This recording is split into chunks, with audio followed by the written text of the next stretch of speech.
प्रश्न पहिला. प्रत्येकी एका वाक्यात उत्तरे लिहा. अ. बुद्धिमान मानवाचा कोणत्या प्राण्याच्या शिकारीवर अधिक भर होता? उत्तर. बुद्धिमान मानवाचा रानडुक्कर, हरिण, मेंढी, डोंगरी शेळी यांसारख्या छोट्या प्राण्यांच्या शिकारीवर अधिक भर होता. आ.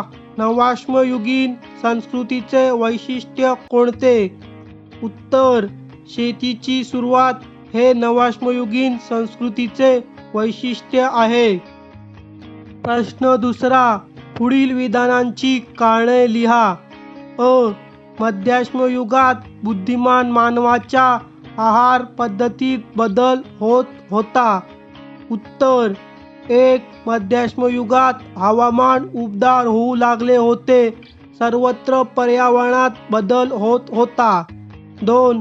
फार मोठ्या प्रमाणावर झालेली शिकार आणि पर्यावरणातील बदल यांमुळे मध्याश्मयुगापर्यंत मोठे प्राणी नष्ट होऊ लागले.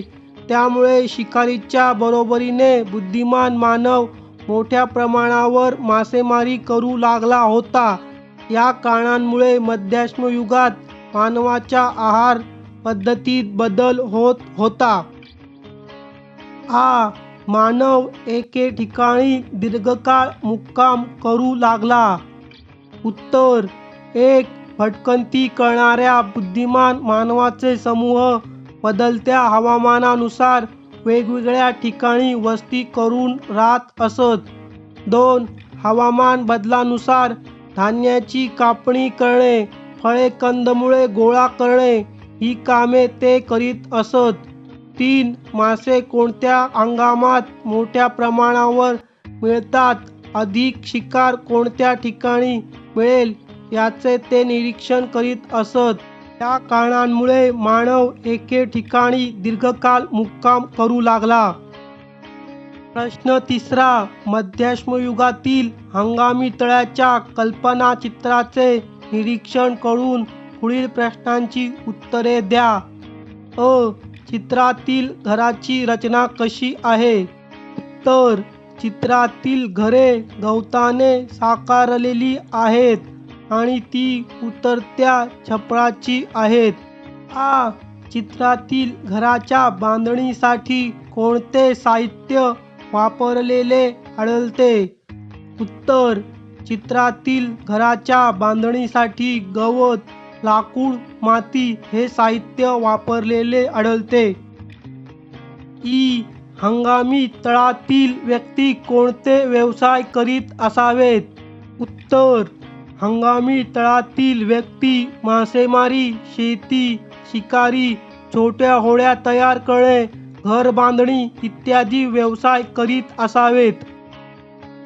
प्रश्न चौथा. विविध ऋतूंमध्ये होणाऱ्या हवामान बदलाचा तुमच्या जगण्यावर कसा परिणाम होतो ते लिहा. उत्तर. विविध ऋतूंमध्ये होणाऱ्या हवामान बदलाचा आपल्या दैनंदिन जीवनावर परिणाम होत असतो. उन्हाळा ऋतूमध्ये आपण सुती कपडे वापरतो, थंड पदार्थ खातो. उन्हापासून आपले संरक्षण व्हावे यासाठी आपण थंड जागी राहतो. पावसाळा ऋतूमध्ये लवकरात लवकर वाळतील असे कपडे घालतो. जड आहार न घेता हलका आहार घेतो. पाणी उकळवून थंड करून पितो. हिवाळ्याच्या ऋतूत लोकरीचे उबदार कपडे वापरतो. ऊन अंगावर घेतो. अंगात उष्णता निर्माण करतील असे पदार्थ खातो. उबदार जागेत राहतो. अशा रीतीने विविध ऋतूंमध्ये हवामान बदलाचा परिणाम आपल्या जगण्यावर होतो.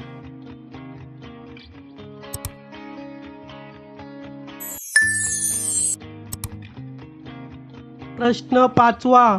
नवाश्मयुगीन खेळे आणि आधुनिक खेळे यांची तुलना करा. नवाश्मयुगातील खेड्यामधील घरे लाकूड, माती व गवतापासून बनलेली होती. आधुनिक खेड्यातील घरे दगड, लोखंड, माती, सिमेंट इत्यादीपासून बनवलेली होती. नवाश्मयुगातील खेड्यांमध्ये मानव समूह प्रामुख्याने पशुपालन व शेती करू लागला होता.